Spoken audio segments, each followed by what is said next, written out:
Hello everyone, আরও একটি নতুন ভিডিওতে আপনাদের সবাইকে স্বাগতম।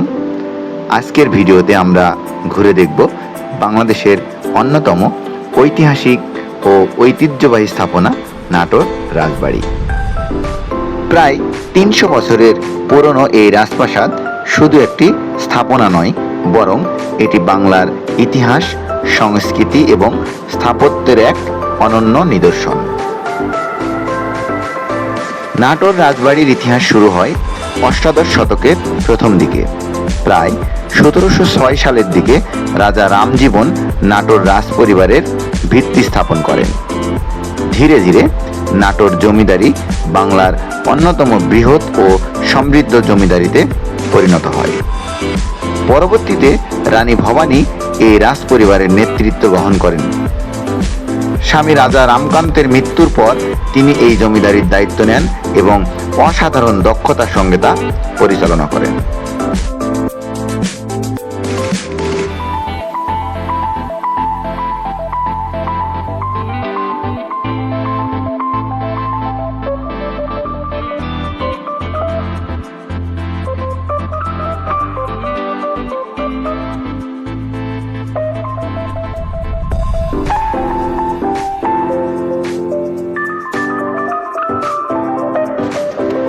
এই জরাজীর্ণ ভবনের পাশে আরো একটি সুন্দর যে রাজপ্রাসাদটি দেখতে পাচ্ছেন, এটি ছোট তরফের রাজপ্রাসাদ।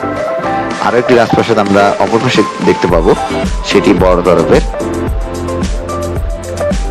এই রাজবাড়ির পুরাতন গাছগুলো এখনো কালের সাক্ষী হয়ে দাঁড়িয়ে রয়েছে।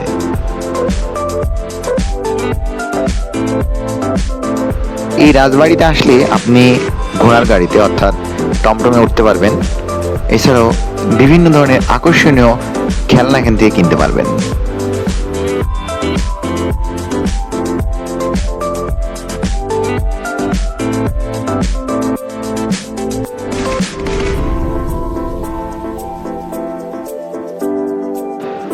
এখন আমরা যে অংশটি দেখতে পাচ্ছি এটি বড় তরফের রাজপ্রাসাদ, এবং বাম পাশে যে অংশটি দেখতে পাচ্ছি সেটাই গার্ড রুম, যেটা বর্তমানে পুলিশ ফাঁড়ি হিসেবে ব্যবহৃত হচ্ছে, এবং বাম পাশে মন্দির।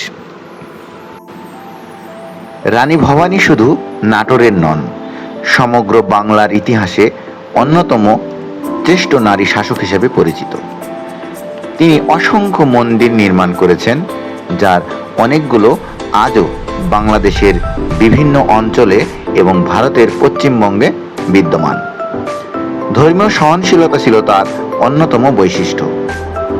তিনি বিভিন্ন সম্প্রদায়ের মানুষের উন্নয়নে সমানভাবে কাজ করেছেন। শিক্ষা ও জনকল্যাণ তার ছিল অসাধারণ। রাস্তা, সেতু, পুকুর খনন এবং বিভিন্ন জনসেবামূলক কাজে তিনি বিপুল অর্থ ব্যয় করেছিলেন।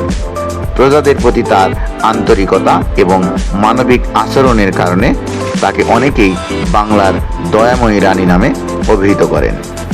আজও তার নাম শ্রদ্ধার সঙ্গে স্মরণ করা হয়, এবং নাটোরের রাজবাড়ি তার কর্মময় জীবনের অন্যতম গুরুত্বপূর্ণ স্মারক।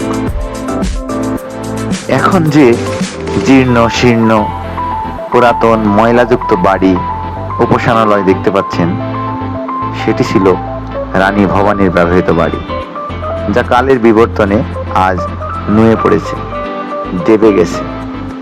তৎকালীন সময়ে এটি রানীমহল নামে পরিচিত ছিল। কিরকম জাঁকজমক ছিল একবার কল্পনা করুন। এই রানীমহলের ঘরগুলো অনেক ছোট ছোট। এছাড়াও এখানে উপাসনালয় এবং প্রদীপ রাখার জায়গাগুলো আজও স্পষ্ট। যদিও এই ভবনটি দেখতে অনেক পুরাতন মনে হচ্ছে, কিন্তু পরবর্তী জমিদারগণ নিজেদের জন্য সুন্দর সুন্দর প্রাসাদ তৈরি করে গেছেন, যা মূলত এখন ছোট তরফ এবং বড় তরফের প্রাসাদ নামে পরিচিত। এখন যে প্রাসাদটি দেখতে পাচ্ছি আমরা, সেটি বড় তরফের প্রাসাদ। আমাদেরও সুযোগ হলো প্রাসাদের ভিতরে প্রবেশ করার।